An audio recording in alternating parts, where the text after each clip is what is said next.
وقد قال الله تعالى في كلامه المجيد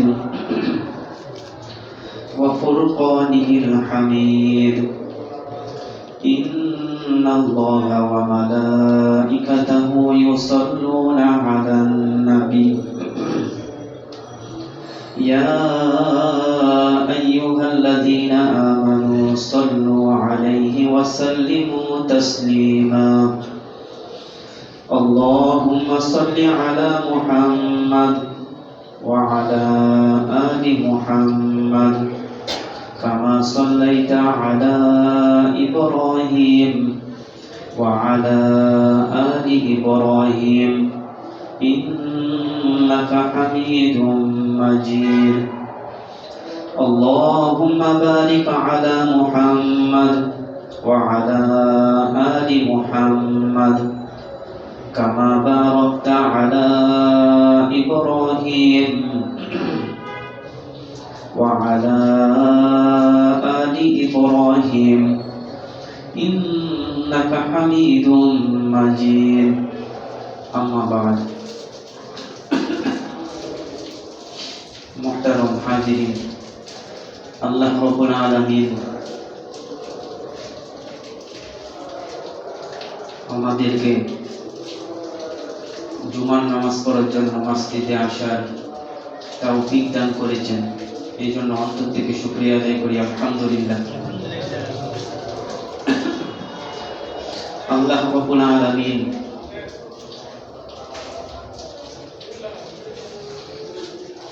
এই দুনিয়া সৃষ্টি করেছেন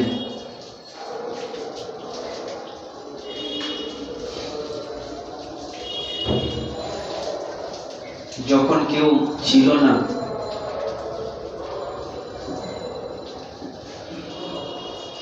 আর এরকম কোন মাখলুকও ছিল না। আল্লাহ তাআলার কাছে প্রস্তাব দিবেন,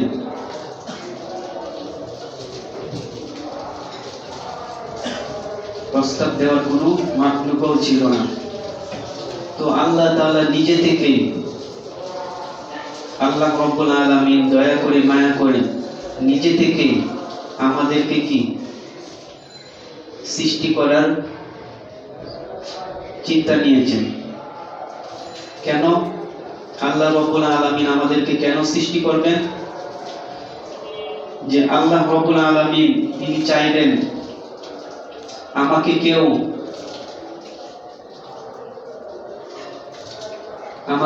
চোখ দিয়ে কি দেখো,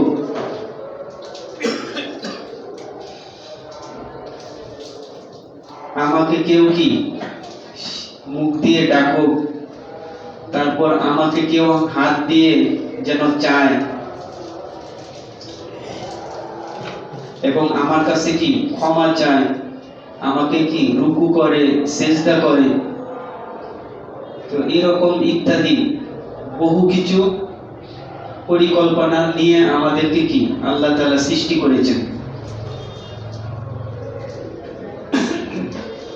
এমনকি রূহের জগতে এই কথাও বলেছেন, আলাস্তু বিরব্বিকুম। আল্লাহ তাআলা আমাদেরকে বলেছেন কি, আলাস্তু বিরব্বিকুম, আমি কি তোমাদের প্রভু নয়? আমরা সকলে বলেছিলাম ক্বালু বালা, হ্যাঁ আপনি আমাদের প্রভু, আপনি আমাদের সৃষ্টিকর্তা, আপনি আমাদেরকে কি ভালোবাসেন ইত্যাদি। বালা শব্দের অর্থের মধ্যে সবকিছুই কি আছে।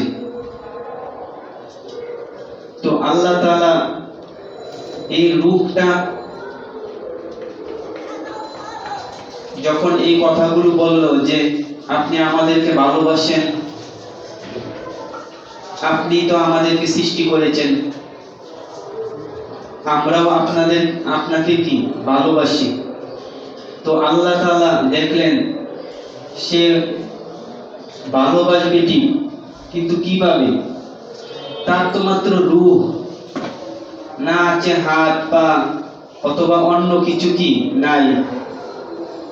আবার আল্লাহ তাআলাও ফিকির করলেন যে সে যেন আমাকে কি ডাকে, ডাকার জন্য আল্লাহ তাআলা দয়া করে মায়া করে কি একটা মুখও দিলেন এবং শুধু মুখের ডাকের মাধ্যমে না, আল্লাহ তাআলা একটা অন্তরও দিলেন যেন বান্দা অন্তর দিয়ে ডাকতে পারে। আবার একটা চোখও দিলেন, সে আমার অপরূপ সৌন্দর্য দেখবে। আবার ওই চোখের মধ্যে শুধু চোখই দিলেন না, চোখের মধ্যে পানির ফোঁটাও কি দিয়ে দিলেন। সুবহানাল্লাহ। এবং হাতও দিলেন, সে যেন চাইতেও পারে। এবং এমন একটা অবস্থা যে রুকু সিজদা যেন আমরা সুন্দরভাবে করতে পারি, সেই ব্যবস্থাও কি আল্লাহ তাআলা করে দিলেন। সুবহানাল্লাহ। আপনি দেখুন, যখন আমরা রুকু করি অথবা সিজদায় যাই, তো ওই অবস্থায়, সিজদা যাওয়া অবস্থায় কোনো কষ্ট হয় আমাদের? একবারে শরীরটা কত রকম ভাঙা পড়ে কিনা, তাও সামান্য কষ্ট হয় না। আপনি যতক্ষণ ইচ্ছা ততক্ষণ কি সিজদা দিতে পারবেন। তার মানে আল্লাহ তাআলার পরিকল্পনাই ছিল যে এই বান্দা আমাকে কি সিজদা দিবে। সুবহানাল্লাহ। কিন্তু ঠিক তার ডান দিকেও কি আপনি সিজদা দিতে পারবেন না, বাম দিকেও কি সিজদা দিতে পারবেন না। আবার যদি উল্টা সিজদা দিতে চান, সেটা তো হবেই না। সুন্দর একটা কপাল দিলেন যেন মাটির সাথে লাগে। সুবহানাল্লাহ। আবার যখন আপনি কি আল্লাহ শব্দ বলবেন, তখন আপনার ভেতরে একটা কি জিহ্বা দিলেন, ওই জিহ্বাটার উপরে বরাবর তালু দিলেন, তালু, যেখানে না লাগলে আল্লাহ শব্দ কি বলা সম্ভব না। একবার বলুন আল্লাহ। ওই তালুটাও কে সৃষ্টি করলেন? আল্লাহ তাআলা। আবার যখন বলবেন মুহাম্মাদুর রাসূলুল্লাহ, লা ইলাহা ইল্লাল্লাহ, মুহাম্মাদুর রাসূলুল্লাহ, ওই যে দুইটা টুট একসাথে যে লাগে, না লাগলে বলা যাবে না। এক একটা অবস্থান আল্লাহ তাআলা সুন্দর করে কি বানিয়েছেন। শুধু একমাত্র কি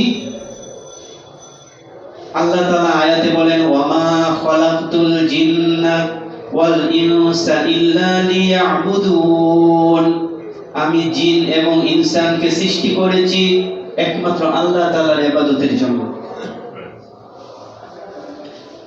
তার মানে বোঝা যায় আমরা ইবাদত যখন করি, তার মানে একটু কি কষ্ট হয় না। এক একটা জায়গা আল্লাহ তাআলা আগে থেকে পরিকল্পনা করে কি বানিয়েছেন।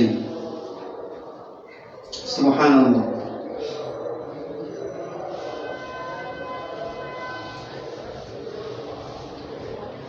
আমরা যখন কোনো দিকে যাই অথবা ফিকির করি, একটা অন্তর দিয়েছেন, এই অন্তরটাও আল্লাহ তাআলার কি দেওয়া। আল্লাহ তাআলার কাছে যেন চাইতে পারি, এই জন্য হাতও দিয়েছেন, যে কোন অবস্থায়, প্রত্যেকটা অবস্থায়, যে কোনো অবস্থায় কি বলে না, ফকিরের একটা বাটি থাকে, এই হাতটাও একটা ওই রকমই অবস্থা। আল্লাহ তাআলা সব সময় লাগায় দিলেন, বিপদে পড়লেই কি আল্লাহকে যেন ডাকতে পারি। সুবহানাল্লাহ। তো প্রত্যেকটা ইন্দ্রিয়, ঘ্রাণ শক্তি ইত্যাদি আল্লাহ তাআলা দিয়েছেন। এগুলো একটাই কারণ, যেন আমার অন্তরে কি চিন্তা ফিকির করি, আমার চোখের মাধ্যমে আল্লাহ তাআলার সৃষ্টি দেখি, দেখে যেন আমি অন্য একটা জায়গায় যেতে পারি। জায়গাটা কি? একটা উদাহরণ বলি আমি। কেউ যখন কোনো আতর অথবা উদ, দামি আতর ব্যবহার করে, তখন ওই যে রাস্তা দিয়ে অতিক্রম করে, তখন ওই মানুষটা কি ফিকির করে যে একজন মনে হয় আতর লাগিয়ে এদিক দিয়ে অতিক্রম করেছে, হয়তো একটা পুরুষ। অথবা অন্য গ্রাম থাকলে কি তখন ফিকির আসে কোনো মেয়ে মানুষ বা রমণী এদিক দিয়ে অতিক্রম করেছে। অর্থাৎ এই গ্রামটা কতটুকু দূর পর্যন্ত যায়, এটা মেয়ে মানুষ পর্যন্ত যায় কিনা। যখন আপনি একটা গোলাপ ফুলের কাছে যাবেন, তখন ওই ফুলটাও কি একটা গ্রাম থাকে কিনা। ওই গ্রামটা কার পরশে হলো? আল্লাহ তাআলার পরশে। তখন ওই গ্রামটা যখন আপনার নাকে লাগবে, তখন আল্লাহ তাআলার কাছে কি অন্তরটা যাবে কিনা? যখন আপনি ঘুম থেকে উঠবেন, চাঁদের কিরণ আল্লাহ তাআলা ছিটিয়ে দিয়েছেন, সূর্যের কিরণ ছিটিয়ে দিয়েছেন। তো এই যখন এই মাখলুকগুলো আপনি দেখবেন, তখন আল্লাহ তাআলা একটা রশি কি উপর থেকে ফেলে রেখেছেন, যে বান্দা তুমি এটা কি এই কিরণটাকে ধরো, আর ফিকির করলেই কি ওই রশিটাতে ধরলেই আল্লাহ তাআলার কাছে কি যাওয়া যাবে। সুবহানাল্লাহ। এরকম একটা কতগুলো ইন্দ্রিয় আমাদেরকে কি দিয়েছেন।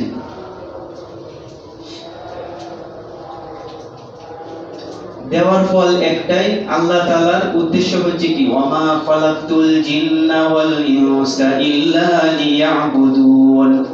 আল্লাহর উদ্দেশ্যই হচ্ছে কি বান্দা তুমি কি ইবাদত করার জন্য। তারপরেও আল্লাহ তাআলা বলেন ফান্তাশিরু ফিল আরদি, আপনার ইবাদত হলো কিছু সময় কি হালাল রিজিক অর্জন করার জন্য কি বের হয়ে যান।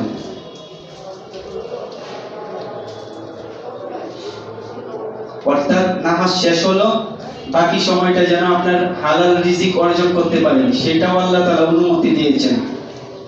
আপনার স্ত্রীর সাথে সময় দিবেন, এটাও আল্লাহ অনুমতি দিয়েছেন। অথবা আপনি ব্যবসা করবেন, সেটাও অনুমতি দিয়েছেন। আর সবগুলোই যদি আল্লাহ তাআলার হুকুম অনুযায়ী, নবী সাল্লাল্লাহু আলাইহি ওয়াসাল্লামের সুন্নাহ অনুযায়ী হয়, তাহলে সেটা হবে কি হালাল। অর্থাৎ প্রত্যেকটা অবস্থায় কি আপনার সওয়াবের কি অধিকারী হবেন। আর আল্লাহ তাআলার বিপরীত যদি হয়, তাহলে সেটা সওয়াবের অধিকারী হবে না।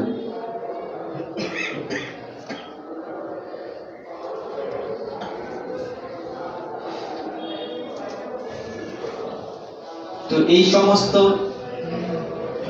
ইন্দ্রিয় আল্লাহ তাআলা দিয়েছেন যেন আল্লাহ তাআলাকেই ঠিক আমরা পেতে পারি। তো অন্য এক আয়াতে আল্লাহ তাআলা বলেন এই মানুষগুলো এত কিছু দেওয়ার পরও, সূরাতুল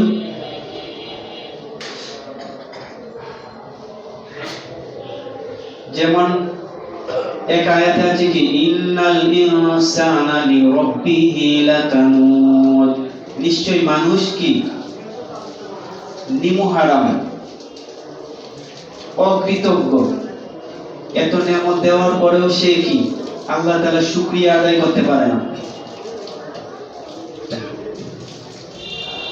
আল্লাহ তাআলা তাকে যেমন ভাবে চেয়েছিল, সে তেমন ভাবে কি আল্লাহ তাআলার ইবাদত করা হয় না। যেমন তার এতগুলো ইন্দ্রিয়, হাত, তারপর চোখ, মুখ ইত্যাদি, এগুলো দেওয়ার পর দেখা যায় ওই মানুষটা এগুলো ব্যবহার করার দরকার ছিল আল্লাহর দিকে, কিন্তু ওই বাচ্চাটা জন্ম হওয়ার পরেই কি ডাকতে থাকে কি মা বাবা, ডাকে কি না। অর্থাৎ এই জিহ্বাটার মধ্যে কোনো মা বাবার অংশ ছিল না। এই জিহ্বাটা বানানোওয়ালা কে? একমাত্র আল্লাহ তাআলা। কিন্তু প্রথমেই কি সে শুরু করে মা বাবা। তো এরকম ভাবে মানুষটা ভুলে যায় আল্লাহ তাআলাকে। আবার আল্লাহ তাআলা দয়া করে মায়া করে প্রতিদিন 5 ওয়াক্ত নামাজের দিকে কি ডাকেন। সুবহানাল্লাহ। কেন? আমি যেন ওই অবস্থাটা কি ভুলে না যাই।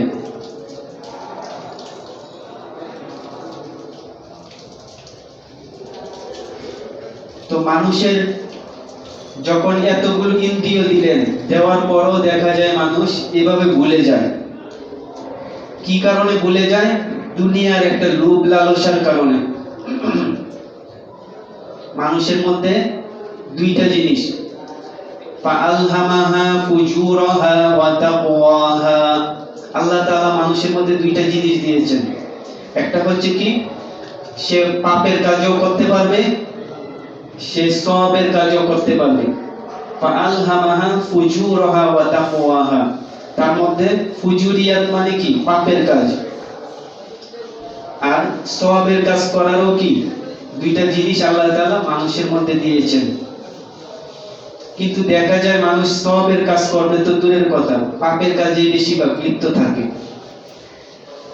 যেমন একটা উদাহরণ দেই, আপনার কাছে একটা মোবাইল, ওই মোবাইলটা ইচ্ছা করলে কি ভেঙে ফেলতে পারবেন না? কিন্তু আপনি চিন্তা করবেন ভেঙে ফেললেই তো আপনার ক্ষতি, সেই কারণে সেটা ভাঙবেন না। এই না ভাঙাটাই হচ্ছে কি একটা ভালো একটা অন্তর থাকা। আবার দেখা যায় ভেঙে ফেলা, অন্যের ক্ষতি করা, এটাও কি ফুজুরিয়া আল্লাহ তাআলা দিয়েছেন। তো কাজেই আল্লাহ তাআলা যখন এই দুনিয়াতে প্রথম খলাকাল্লাহু আদম আলাইহিস সালাতু ওয়াস সালামকে সৃষ্টি করেছেন, প্রথম কাকে সৃষ্টি করেছেন? আদম আলাইহিস সালাতু ওয়াস সালাম। সৃষ্টি করে আল্লাহ তাআলা দুনিয়াতে প্রেরণ করেন নাই, জান্নাতে রেখেছেন। আদম আলাইহিস সালাতু ওয়াস সালাম ছাড়া অন্য কোনো কি মানুষও ছিল না। কিন্তু আল্লাহ তাআলা একটা শর্ত দিয়েছিলেন যে জান্নাতে বসবাস করো, আর ওই গাছের ফলটা তুমি কি খেও না। আপনারা তো জানেন ইতিহাস। কিন্তু দেখা যায় ওই জায়গাতেও শয়তান নামক একটা ইবলিস, সে আদম আলাইহিস সালাতু ওয়াস সালামকে কোনোভাবে প্রতারণা করে ওই ফলটা খাওয়ানো হয়েছে, যে কারণে আল্লাহ তাআলা আদম আলাইহিস সালাতু ওয়াস সালামকে কি জান্নাত থেকে নামিয়ে দিলেন দুনিয়াতে। আমাদের মনে একটা প্রশ্ন থাকে যে আদম আলাইহিস সালাতু ওয়াস সালামকে আল্লাহ তাআলা নিষেধ দিলেন, তিনি তো এই ফলটা খেয়ে ফেললেন, তো এটা কি পাপ হলো কি না? এটা একটা প্রশ্ন থাকে না? দেখুন, পাপের বিষয়টা বিভিন্ন রকম নবীরা মাঝে মাঝে কি শর্ত লঙ্ঘন করে থাকে। তো বিশেষ করে আদম আলাইহিস সালাতু ওয়াস সালাম একটা শর্ত কি লঙ্ঘন করেছে, যে বলেছিল ফলটা না খাওয়ার জন্য, তিনি খেয়ে ফেললেন। এখন আপনার কাছে প্রশ্ন হলো, জান্নাতে কোনো ব্যক্তি যদি পাপের কাজ করে সেটা কি পাপ হয়? আর সওয়াবের কাজ করলেই কি সওয়াব হয় কি না? ওই জায়গায় পাপ করলেও কি পাপ হয় না, সওয়াব করলেও কি সওয়াব হয় না। যদি হইতই তাহলে আমরা জান্নাতে গিয়ে হয়তো সওয়াব কামাইতে পারতাম কি না? একটা সুযোগ থাকতো না? ওই জায়গায় এই পাপের কাজ অথবা সওয়াবের কাজ, এগুলোর সুযোগ নাই। জান্নাতে সবই কি হালাল। তবে আল্লাহ তাআলা একটা শর্ত দিয়েছিলেন, ওই শর্তটা তিনি লঙ্ঘন করার কারণে আল্লাহ তাআলা নামিয়ে দিলেন। এটা কোনো পাপের কাজ না। আল্লাহ তাআলা চাইলেনই কি আদম আলাইহিস সালাতু ওয়াস সালাম থেকে বহু মানুষ কি, ওই যে প্রথমেই বললাম যে আল্লাহ তাআলা বিভিন্ন ইন্দ্রিয় দিবেন, হাত পা মুখ ইত্যাদি। কেন? ইবাদতের জন্য, আল্লাহ তাআলার ইচ্ছা। তো জান্নাতে এই কাজটা করার কারণে তিনি কি গুনাহগার না। তো জান্নাতে নামানোর মধ্যে একজনের অবদান রয়েছে, সে হচ্ছে ইবলিস। এই ইবলিসটা কিন্তু আমাদের মধ্যেও কি আছে, দুনিয়ার মধ্যেও কি বিভিন্ন রকম ইবলিস। আমরা দেখি সূরাতুন নাস, আল্লাযী ইউওয়াসউইসু ফি সুদুরিন নাস মিনাল জিন্নাতি ওয়ান নাস। অর্থাৎ আপনি যেন সফল না হইতে পারেন, আপনি যেন আল্লাহ থেকে দূরে সরে যান, এই জন্য দুইটা শয়তান থাকে, একটা হচ্ছে ইবলিস আর একটা হচ্ছে কি মানুষ। এই দুইটা মানুষের মধ্যেও কি ইবলিস আছে, আর শয়তানের থেকেও কি ইবলিস আছে। আল্লাযী ইউওয়াসউইসু, যারা কি অন্তরের মধ্যে ওয়াসওয়াসা দেয়, ফি সুদুরিন নাস, সুদুর মানে অন্তর, নাস মানে কি মানুষ, মানুষের অন্তরে কি ওয়াসওয়াসা দেয়। তো ইবলিস যে ওয়াসওয়াসা দেয়, এই ওয়াসওয়াসাটা শুধু অন্তরের মধ্যেই দিয়ে থাকে, ক্রমান্তরা দেয়। সে আর এরকম করতে পারে না যে আপনার হাতে ধরে অথবা কি আটকায় রাখতে পারবে না। ইবলিসের ওয়াসওয়াসাটা এতটুকুই।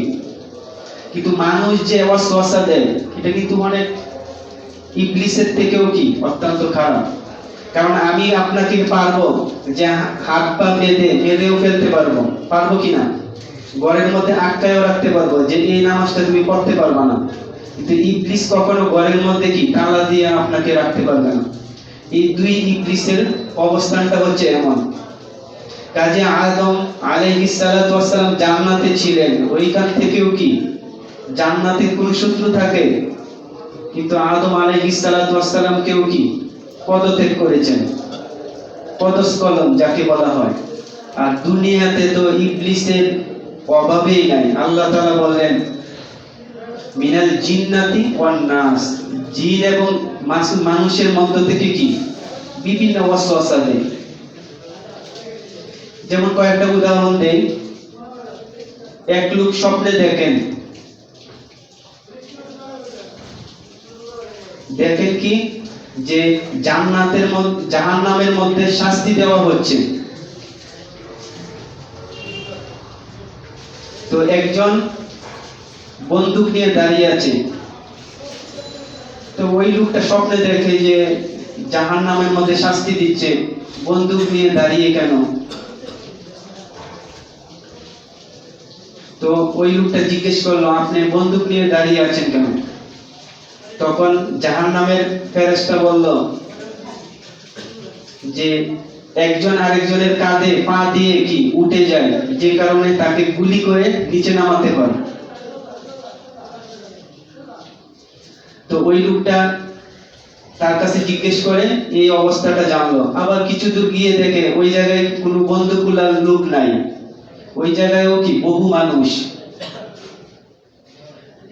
তো ফেরেশতার কাছে জিজ্ঞেস করলো এই জায়গায় বন্দুক নিয়ে দাঁড়িয়ে আছে, আবার ওই জায়গায় বন্দুক নিয়ে দাঁড়িয়ে নাই কেন? তখন বলল এরা হচ্ছে এমন মানুষ, এরা হচ্ছে বাঙালি মানুষ। তখন যে স্বপ্নে দেখছে সে বলে যে বাঙালি মানুষ এত ভালো, তাদেরকে গুলি করে নিচে নামাতে হয় না। বলল যে না, তাদেরকে গুলি করা লাগে না। অর্থাৎ একজন আরেকজনের কাঁধে যখন পা দিয়ে উপরে উঠতে চায়, তখন তারা নিজেরাই টান দিয়ে কি নিচে নামায় আনে, এই জন্য গুলির প্রয়োজন হয় না। তো এই জন্যই বললাম যে মানুষের মধ্যে কি ইবলিসতা এটা থাকবেই, কিন্তু আপনাকে নিচের দিকে নামলে এটা হচ্ছে আপনার অবস্থা। অর্থাৎ দুইটা মানুষই থাকবে, ইবলিসও থাকবে মানুষও থাকবে, দুইটাই আপনাকে ওয়াসওয়াসা দিবে। কিন্তু ওয়াসওয়াসা থেকে আপনি কি ওয়াসওয়াসাটা গ্রহণ করলে আপনি ক্ষতিগ্রস্ত হবেন। আরেকটা উদাহরণ দিয়ে আমি শেষ করে দিব, হয়তো এই আয়াতের অবস্থাটা আপনারা আরেকটু কি সুন্দরভাবে বুঝতে পারবেন। যেমন স্বামী, স্ত্রী এবং একটা বাচ্চা, তো তিনজন সফরে যাবে, তাদের একটা খচ্চর ছিল, অর্থাৎ ছোটখাটো। যখন তারা সফরে যাবে, সফরে যাওয়ার সময় তো এই ছোট তো স্বামী একজন ফিকির করলো যে আমি কতটুকু যাই, তারপর আরেকজন উঠবে। অর্থাৎ তিনজন সফরওয়ালা মানুষ, এর মধ্যে একজন কি খচ্চরের উপরে উঠলেন। যখন কিছু জায়গা অতিক্রম করছেন, তখন মানুষ সমালোচনা করলো যে দেখো স্বামীটা কত পাষাণ, তার স্ত্রীকে উপরে নেয় নাই, তার বাচ্চাকে উপরে নেয় নাই, সে এত পাষণ্ড একজন মানুষ। তো যখন এই সমালোচনা শুনলো, সে চিন্তা করলো যে ঠিক আছে আমি নেমে যাই। আবার তার স্ত্রীকেও কি উপরে উঠালো, সে নেমে গিয়ে তখন আবারও কিছু জায়গা অতিক্রম করার সময় মানুষ একই কথা বলে যে স্ত্রীটা কত পাষণ্ড, তার স্বামীর উপরে কি সে সওয়ার হয়ে যাচ্ছে। অর্থাৎ স্বামীকে নিচে রেখে, সন্তানকেও নিচে রেখে সে খচ্চরের উপরে উঠে কি অতিক্রম হচ্ছে। তারপর দেখা যায় আবারও কি সমালোচনা, যখন তাকেও কি নামিয়ে দিলেন, দিয়ে বাচ্চাকে উপরে উঠালেন। যখন বাচ্চা অতিক্রম করছে, মানুষগুলো এই একই অবস্থা, বলে যে আজকালের বাচ্চারা এইভাবেই কি বেয়াদব হয়। অর্থাৎ বাবা মার কোনো সম্মান নাই, কদর নাই, আর সে এইভাবে কি খচ্চরের উপরে উঠে কি অতিক্রম হচ্ছে। তো তখন যখন এই অবস্থাটা শুনলেন স্বামী স্ত্রী ইত্যাদি, তো ফিকির করলেন যে বাচ্চাকে না উঠে আমরা তিনজনেই কি উপরে উঠি। উঠার পরেও কি সমালোচনা যে একটা ছোট্ট একটা কচ্ছপ আর তিনজন মানুষ তার উপরে কিভাবে উঠে, এটা তো ইনসাফই করলো না খচ্চরের উপরে। তারপর তারা কি নেমে গেলেন, নেমে যাওয়ার পরে এইভাবে হাঁটলেন কতটুকু, হাঁটার পর বলে যে এই মানুষটা এত কিপটা যে একজন মানুষ হতে উপরে উঠতে পারে, বাহনটা থাকার পরেও সে কি উপরে ওঠে না। এতটুকু জায়গা অতিক্রম করার পরে কতগুলো সমালোচনা, মানে যেভাবেই উঠো সবভাবেই কি মানুষ কি একটু না একটু কথা বলেই থাকে। শেষ পর্যন্ত কি করলো, খচ্চরের দুইটা পা বেঁধে তার স্বামী তার মাথার উপরে নিল, নিয়ে একটা বাঁশের সাঁকো, তো আপনারা চিনেন, সে ঠিক বাঁশের সাঁকো দিয়ে কি অতিক্রম হচ্ছে। হওয়ার সময় মানুষ কিছু কি সমালোচনা করছে যে দেখো যে এই মানুষটা উপরে উঠতে পারে, অথবা ছেলেটাকে উঠাতে পারে, স্ত্রী উঠতে পারে, অথবা তিনজনেই উঠতে পারে, এটা এতই কিপটা যে এখন কাঁধের উপরে নিয়ে কি অতিক্রম হচ্ছে। যখন এই কথাটা বললো, খচ্চরের চোখের মধ্যে একটা কি বাঁশের একটা আঘাত লাগার কারণে খচ্চর এইভাবে কি একটা টানা দিল, দিয়ে তিনজনেই কি সাঁকোর নিচে পড়ে গেল। এটা এই জন্যই বললাম মানুষ কি সমালোচনা করবে।